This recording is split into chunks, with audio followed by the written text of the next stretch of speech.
Prime Minister very emotional, choked when he said the opposition wants to effectively silence me. कहाँ गला घोटा? सबने तो उनकी आवाज सुनी. गला किसी का घोटा तो मणिपुर का घोटा, क्योंकि मणिपुर के सांसद को बस 2 मिनट चाहिए थे बात रखने के लिए. Are you saying that it was good that the Congress lost Himanta?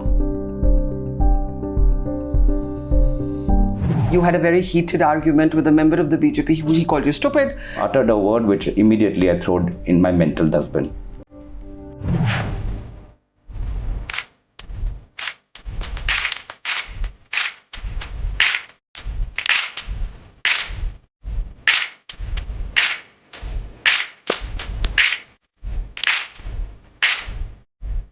Gaurav, let me start by asking you, how different does the Congress party and the morale feel today compared to 5 months ago?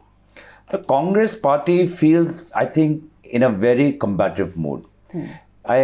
We feel that our mission is not finished yet.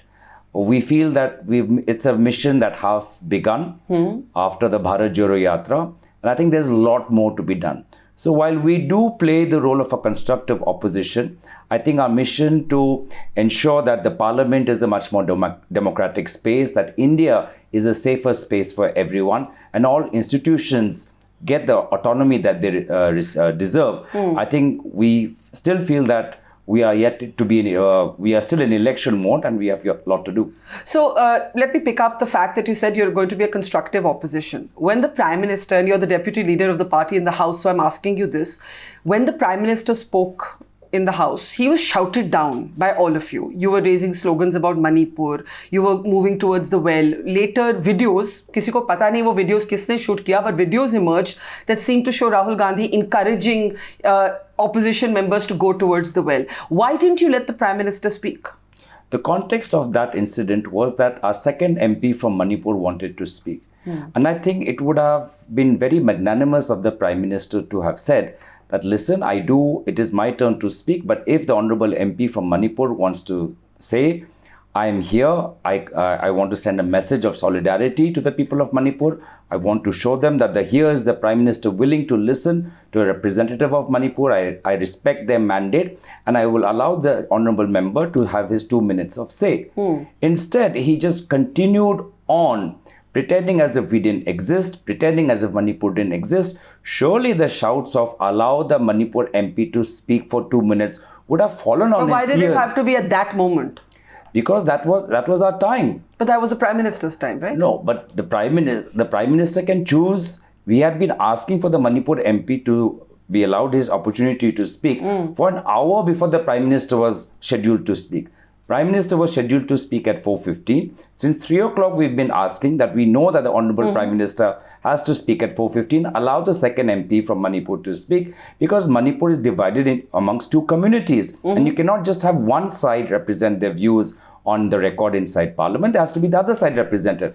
And I'm glad that Rahul Gandhi continuously said that no, both sides of Manipur, their views need to be recorded on the House, and that's why he took a very strident opposition to when we were just being blatantly ignored. Remember in the past, when, if you look into history, when Nehruji was the Prime Minister and there was a young Vajpayee ji sitting in the opposition, if Vajpayee ji wanted to say, Prime Minister Nehru was patient. So I think it would have been magnanimous, and especially at a time when everybody is questioning Prime Minister Modi's commitment to Manipur, his decision not to have traveled to Manipur still, for him to have just sat down and listened, I think we missed a great opportunity, both the ruling and the opposition, but more of the ruling. The BJP says that when Rahul Gandhi, as leader of opposition, spoke the previous day, the BJP listened patiently and the Congress didn't return the favor. Absolutely lied. Why? Because you've seen how many ministers interjected. How many? The Prime Minister himself interjected. But they didn't shout him down. Prime Minister himself interjected. When he said Hindu Samaj, when Rahul Gandhi was holding up a lot of religious leaders' pictures, and Mr. Modi said, you are insulting all Hindus, and Rahul Gandhi said, Narendra Modi does not equal Hindu community. Everybody saw Prime Minister Modi trying to twist what Rahul Gandhi ji said. Everybody saw Prime Minister Modi not once but twice getting up.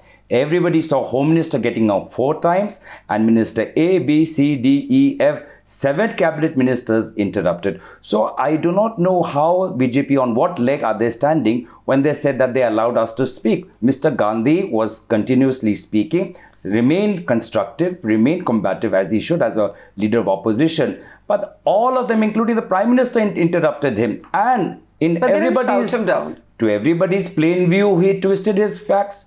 When everybody understood, even the Shankaracharya had understood that when Rahul Gandhi ji was saying that what he meant, that a certain section of Hindus are inciting conflict, he meant the BJP because he was pointing to them. But what did the Prime Minister do? He did what he always does, which is to create propaganda and create fake news.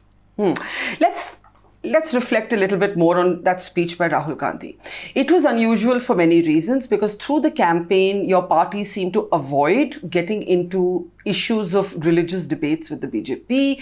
Obviously, somewhere you had calculated that if you talk about religion, it's advantage BJP. Let's make economics, unemployment, social justice the plank. Then comes Rahul Gandhi talking about Hinduism, talking about, for everyone from Guru Nanak to the Prophet to Lord Shiva and so on. You basically decided to play on the BJP's turf. Why this shift in strategy? I don't agree with your assumption. I think Rahul ji has always, and the Congress party has always differentiated between the BJP's version of Hindutva and Hinduism. We've always tried to explain what Hinduism means, that Gandhi ji, more than Godse, Gandhiji is the real ambassador, a political ambassador of Hinduism when he advocates truth and compassion. And I don't think that we have followed the BJP. We have always followed the message that Gandhiji spread, that we are a deeply religious country, but at the same time, every religion has space. We often quote Swami Vivekananda, who said in his famous Chicago speech that India is a country where all religions are allowed to practice freely. And the BJP right now are against the principles of Gandhi and against the principles of Swami Vivekananda. So I think we've been following our Indian value, civilization, and the model of democracy that is admired the world over. I'm not saying Hinduism and Hindutva are the same. One is a faith, the other is a political construct. But what I'm asking is there a rethinking in the Congress on whether this should be brought into your political discourse? I'll give you another example. When the Ayodhya Member of Parliament, Avadesh Prasad, who won from the Samajwadi Party but was a joint opposition candidate, when he took oath in Parliament, there were chants of Jai Shri Ram from the floor.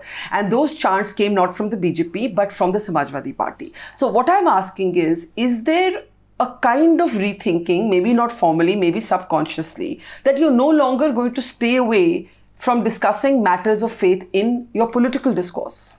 Again, as I said, there's no rethinking. We've been very consistent. We've been consistently advocating the principles of Hinduism. On the day the Ram Mandir was officially inaugurated, that day itself, Shri Rahul Gandhi ji was in Assam and wanted to visit Batodova Than, which is the birthplace of a very secular spiritual saint from Assam, Srimanta Sankardev. So even prior to that, on various occasions, Rahul Gandhi ji and the Congress party have been advocating about Hinduism being a religion which encompasses everyone. And whether it's Hinduism, Sikhism, Christianity, Islam, they all teach us the basic tenets of every faith is to be a better human being and a better society. So this, where I disagree with you is this notion of rethinking. I think we have been consistent that Hinduism as a religion is very different from the political construct Hindutva, as you mentioned.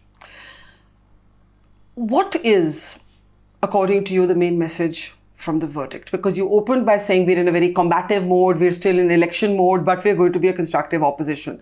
What people can't seem to decode is that the party that has 99 seats is behaving like the victor, and the party that has 240 seats is being treated like it just lost the election. Now, of course, it's a big knock for Mr. Modi personally that the BJP slipped below majority.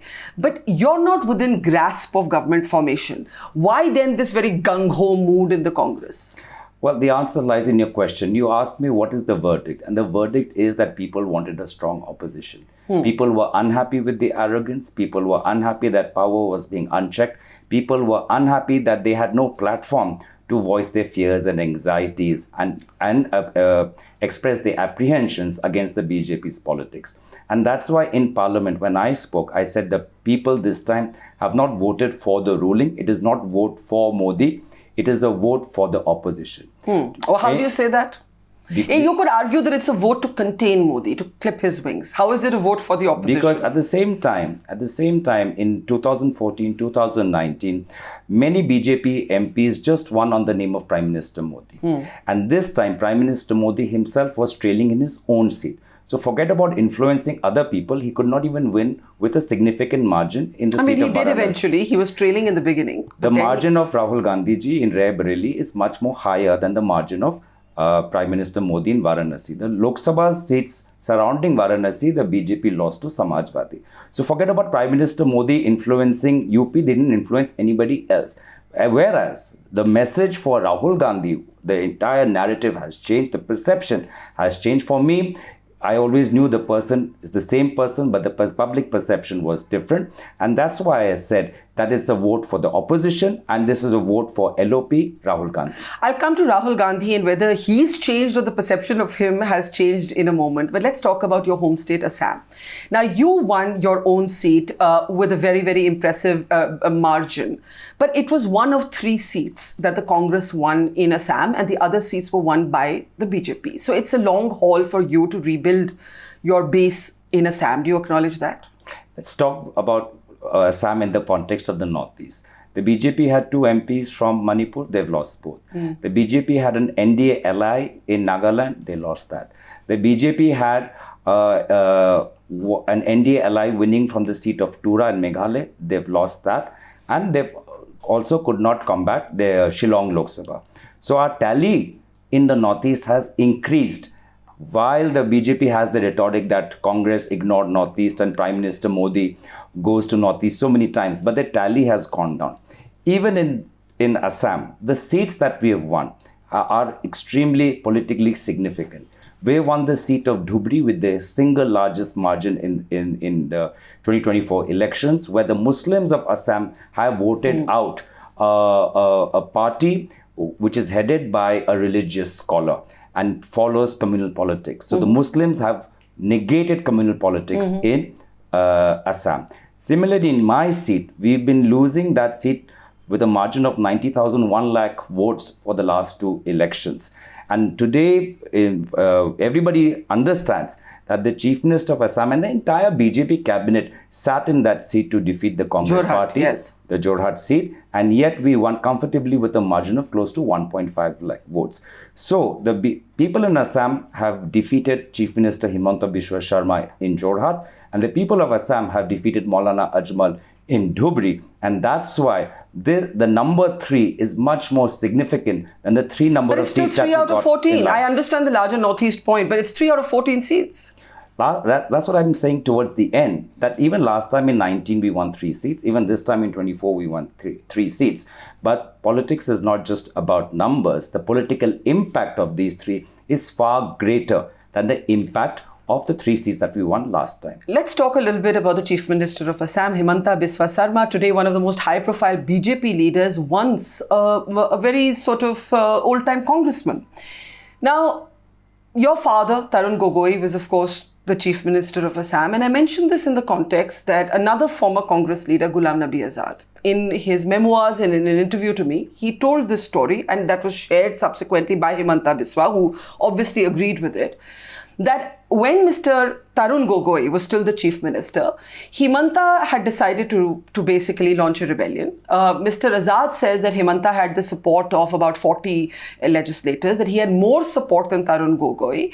And Ghulam Nabi Azad took this to Sonia Gandhi. Sonia Gandhi gives Azad the mandate to sort this out, but Rahul Gandhi calls Azad, apparently per Mr. Azad's telling, you and your father are sitting with Rahul Gandhi at the time, and Rahul Gandhi says, "Jaane do unko RSS mein. Jana hai to jane do."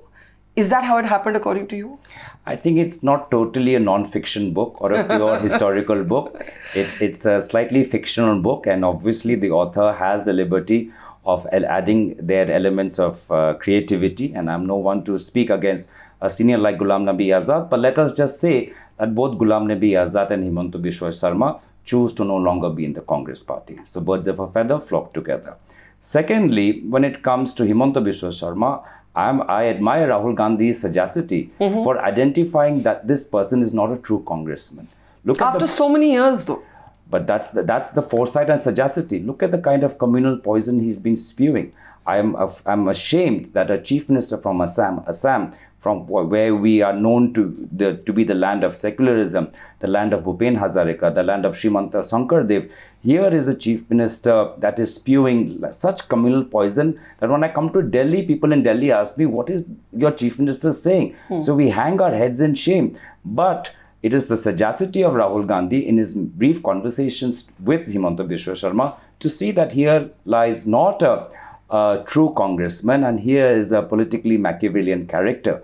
And it's best that between a legend like Rahul Gogoi and somebody like Himanta Biswa Sarma, the Congress party is safer in the leadership of Rahul Gogoi.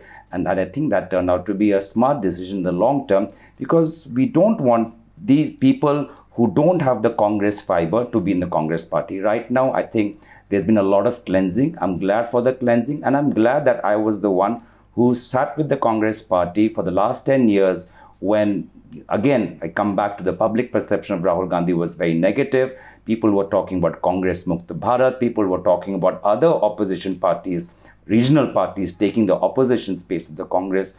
We stuck it out. We did the yatras. We've done the groundwork. And here we are with close to 98, 99, with a leader of opposition and who still continues to connect with soldiers, laborers, students, farmers, and continues to represent their voices. And we have clearly distinguished ourselves with the BJP, and Rahul Gandhi has clearly distinguished himself from Prime Minister Modi. I'll come to Rahul Gandhi in just a moment, but staying with Himanta, you are basically saying... You want to stay? I don't want to. I have just one more question. It's very popular in Delhi media that when interviews are taken of me, they will link with Himanta Biswa Sarma. I have not even met Himanta Biswa in years, but as a news person, I must ask one follow-up question. And the follow-up question is this. Are you saying that it was good that the Congress lost Himanta? I think that Rahul Gandhi ji is someone for whom the Congress philosophy is very important.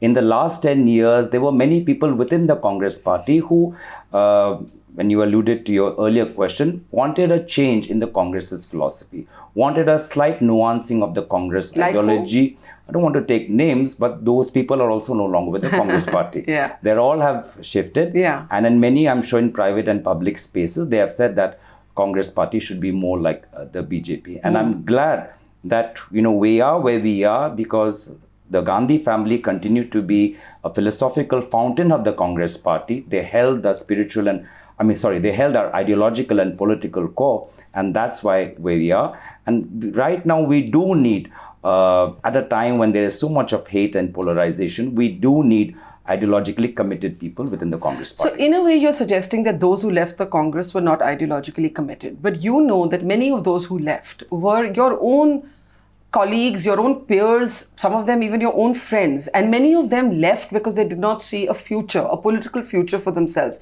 They didn't necessarily leave on ideological grounds, but they left because they needed to safeguard their future. So are you saying everybody who left, Jitin Prasad, Jyotiraditya Scindia, Milind Deora, let's not talk about only Himanta, let me talk about three people who are in your generation of leaders, who have been your friends, who have been your colleagues. All of these people are ideologically elastic? Again, I don't want to take names, but at the same time, how much pain and suffering have people who've remained with the Congress party gone through? They've been to jail. A person like Chidambaram ji spent 100 days in jail. They've been at the forefront of, they've been at the back and facing the heat of so many ED investigations. At the same time, a person like Rahul Gandhi ji, his MP membership was disqualified for a temporary being. So what about us? Those who have stuck with the Congress party for the last 10 years have suffered far greater. And many individuals who have gone beyond, I think, took a very narrow and a short-sighted view. I think today they must be regretting that here we are on the cusp of a major recovery. Right now, India has changed. The India pre-2024 is different from the India which is post-2024. Today, we see the beginning of the Congress party, of the resurgence, and today we see the beginning of the downfall of the BJP party under Prime Minister Modi. So before I come to Rahul Gandhi, you mentioned Gandhi and Godse a few times. And for those of us who tracked the parliament debates this week, you had a very heated argument with a member of the BJP who used to be a judge. And he was a judge who said that one would have to think a little bit about, where one should weigh in on Godse's philosophy. You confronted him on this in Parliament. Although the word was expunged, he called you stupid, and then the word was expunged. What do you make of that whole very heated fight that you had with the justice? Well, I don't know why BJP likes judges who are not very clear on where they stand.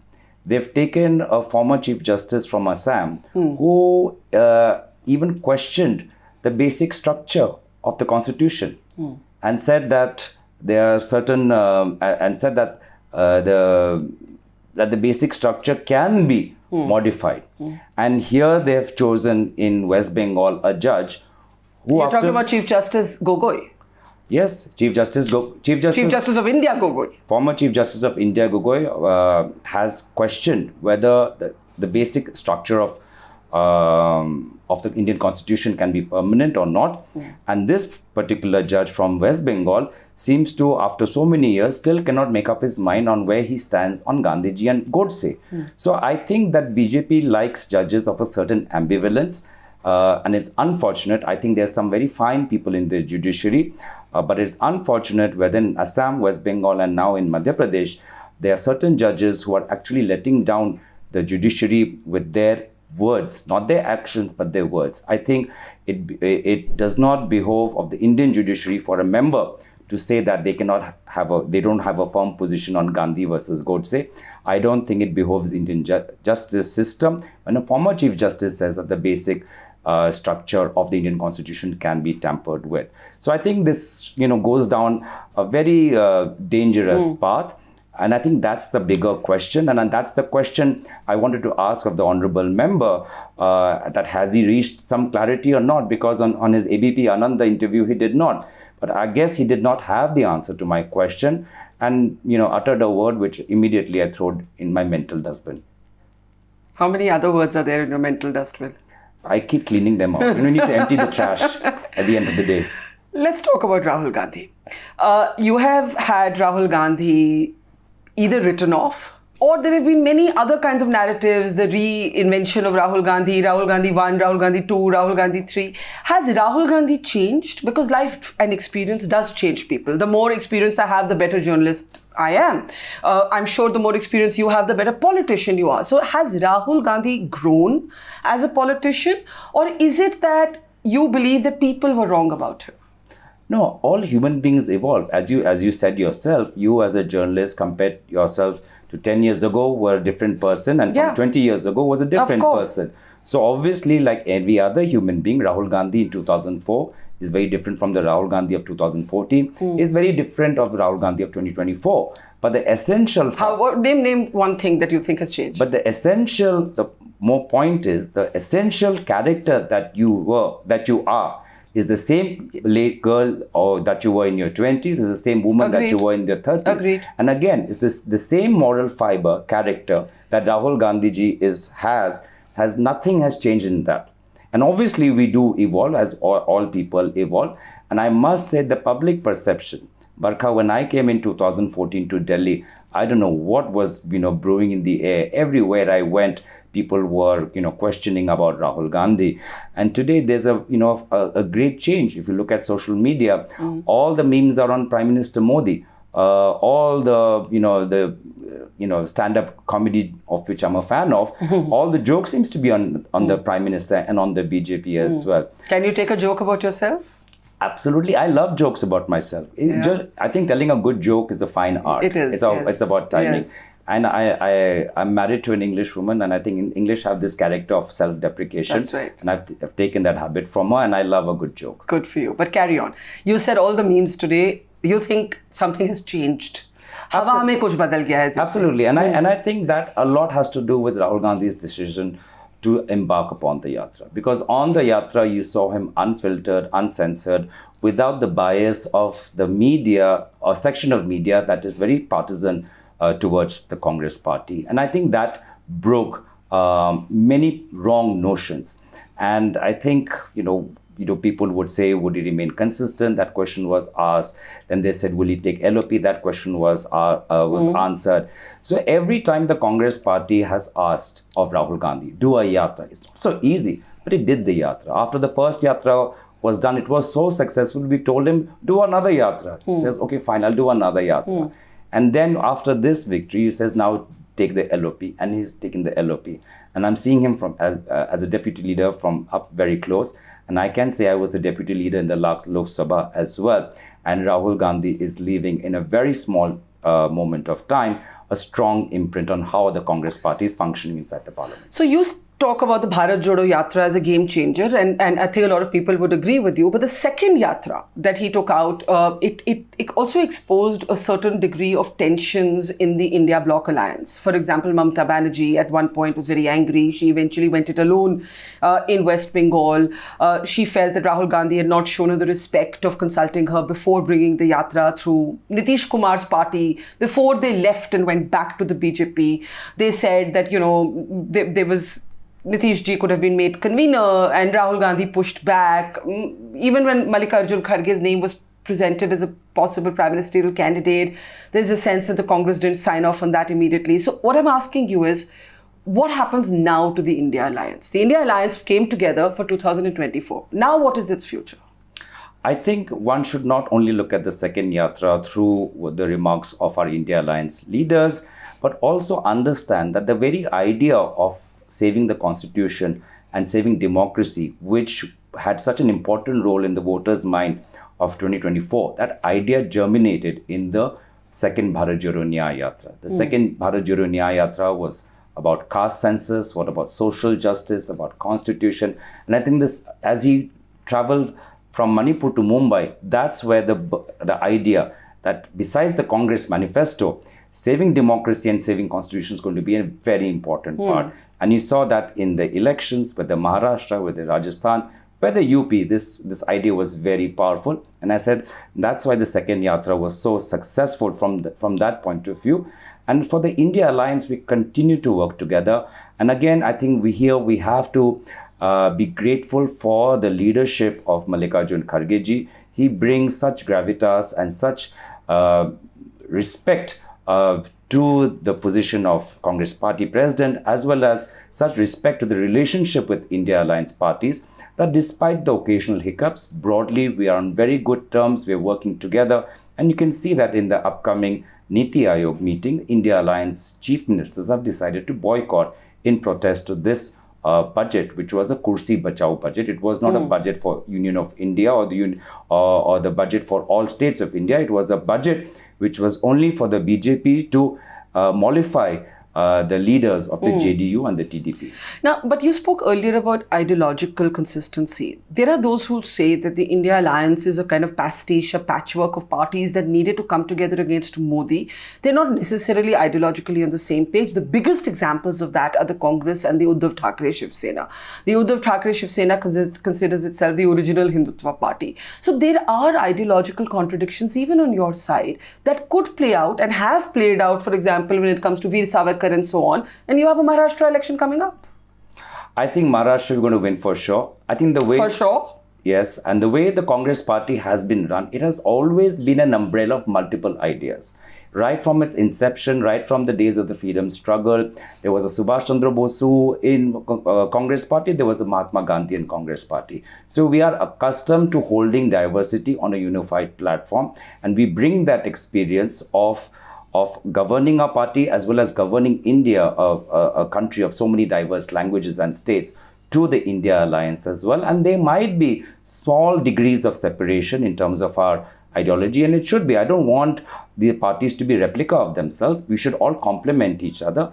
And broadly, when it comes to democracy and constitution, I think we are united. And I do see a difference between how Shiv Sena preaches its political philosophy from what the BJP does. I find Uddhav Thackerayji's understanding of the Hindu religion very different from what Prime Minister Modi feels. As deputy leader, talk a little bit about how Parliament feels different. I ask you this because just a few months ago, the defining image out of Parliament were the mass suspensions of opposition MPs, and opposition MPs were sitting on the steps protesting. What has changed? Is the BJP being more conciliatory after this result? The BJP does not know how to change, and I don't expect any change. I expect the BJP to double down. I expect the BJP to continue with its policies of suspension, to not refer bills to the standing committee, and largely because it is Prime Minister Modi's BJP. And Prime Minister Modi talks about consensus outside of Parliament, but refuses to have a single day devoted to discussing NEET or offer the position of Deputy Speaker to the opposition. So from the BJP, in terms of the actions, I don't expect anything different. But the way they're conducting themselves, Barkha, I do see a change. This is a BJP who know that they have scraped by. Many of their own MPs have barely won. Somebody has won with a margin of 48 votes. Somebody has won with a margin of 600 votes. Somebody from UP, Prime Minister's political, state, has won with a margin of 5,000 votes. So they themselves understand, they feel the pulse, and it shows on their faces. So while they try to act with a false sense of bravado, one can see through that veneer. Whereas the Congress Party, the India Alliance, it's good to see so many of our MPs coming from North India. In the past, we did not have adequate representation from Haryana, from Maharashtra. Today, we have 13 MPs from Maharashtra. We have 5 MPs from Haryana. We have 9 MPs from Rajasthan. To see the North also being reflected in our presence, I think that's very gratifying. Otherwise, I was the one who was speaking in Hindi in the past. But now, thankfully, we have other members from Hindi-speaking states who are able to communicate our party's position. You spoke about NEET, but the Supreme Court has, the BJP says the Supreme Court has already said the last word on it. So why do you need a separate discussion? How does not having a retest sit with that there's nothing wrong with the NEET system? The Supreme Court has said that there should be no retest because we don't want inconvenience. But at the same time, there has been paper leaks. There are investigations in Bihar.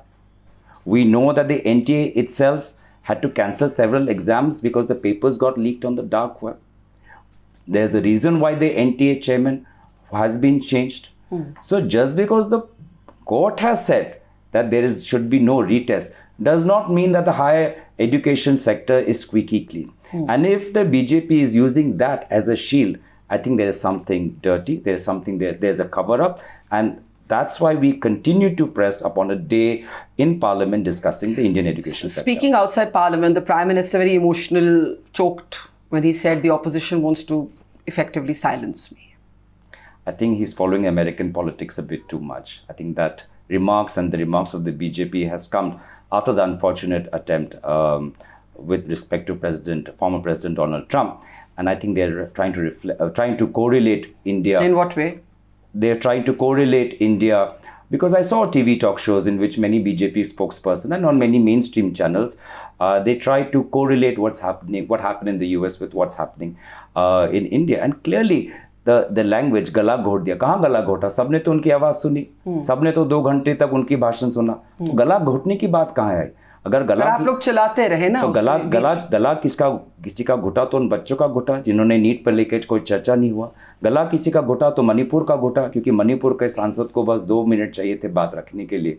तो इस प्रकार का भ्रम, propaganda, I think this just shows a weakness of the prime minister that he is trying to garner this kind of emotions. I think the time is for the Prime Minister is to course correct, to understand the verdict. The verdict, as I said, is for a strong opposition. The verdict is for respect for opposition, respect for diversity. And as RSS Chief Mohan Bhagwat says, we are not their enemies. Don't treat us like your enemies. We have a different point of view, and the Indian public has the right to hear to all points of view. In 2024, the opposition did not declare a prime ministerial candidate. Now, with more confidence and spring in your step, are you looking ahead to 2029, inevitably seeing Rahul Gandhi as a candidate for prime ministership? We're looking forward to 2024, Haryana, Maharashtra, Jammu, Kashmir, Jharkhand. We're looking forward to 2025, which is Delhi, Bihar. And Rahul Gandhi ji himself is looking forward to 2027, Gujarat, in which he wants to oust the Gujarat government. Okay. We'll talk about 2029 after we get there. Okay, I want to end by talking about Manipur. And I want to talk about Manipur because, not just because you're from the Northeast or because I spent some time reporting from Manipur, at least last year when the strife was at its peak, but also because I think people have forgotten that when a no confidence motion was brought against the government on Manipur, you were the lead speaker. You've mentioned Manipur several times in this conversation. Yes, the Congress has taken the 2 seats, but the state government still belongs to that of the BJP. Everybody I speak to in Manipur says that de facto the state is partitioned. That if you're a Kuki, you cannot go into the Meitei areas. If you're a Meitei, you cannot go into the Kuki area. So it's like an invisible line across the heart of Manipur. Yes, you put the government on the mat rightly, but what is your plan as an opposition leader for Manipur? The opposition, first, plan A is to tell the people of Manipur they are not alone. Is to tell the people of Manipur they are not invisible. Is to tell the people of Manipur they are seen, they are heard, and they will be represented in the Indian Parliament, whether through Rahul Gandhi or through our 2 MPs. Not only Rahul Gandhi, but also our MP from the inner valley of Manipur made a very passionate speech. Rahul Gandhi has visited Manipur 3 times. We are constantly in touch, and we want to put the pressure on the government, on the Prime Minister, because we've seen in the Northeast when there is ethnic violence, it needs a statesman at the level of the Prime Minister to come and build that bridge that is necessary to overcome the trust deficit, to overcome the pain and grief that everybody rightfully feels. Everybody feels, whether Meitei or Kuki, that they have been let down by the state. Their homes were not protected, their family members were not protected, and the state law enforcement machinery were mute spectators. So we have seen that when this sentiment fosters, that it takes years for people to get back, for the state to get back. And we don't want to lose any more years in Manipur or in the Northeast to ethnic violence or local violence. So we will continue to put the pressure on the Prime Minister and remind him of his moral duty, not only as the Prime Minister, but as someone who was responsible for the unity, integrity, peace and sovereignty, that go and play a healing role in Manipur. In conclusion, if there was one word that you would use to describe the mood of the Congress today, maybe compared to what the mood of the Congress was in November or December of 2023, what is that word? It is the wisdom of the Indian people. They saw through the mainstream media. They saw through the Prime Minister Modi's appeal on Mangal Sutra, Bhains, Gai, all of that. They saw through so much of money and the law enforcement agency. They saw through an election where the prime opposition parties' leaders were either in jail or the election funds were seized. They saw through a narrative of Ab Ki Baar 400 Paar. They were clear that they wanted a strong opposition, and we have a strong opposition.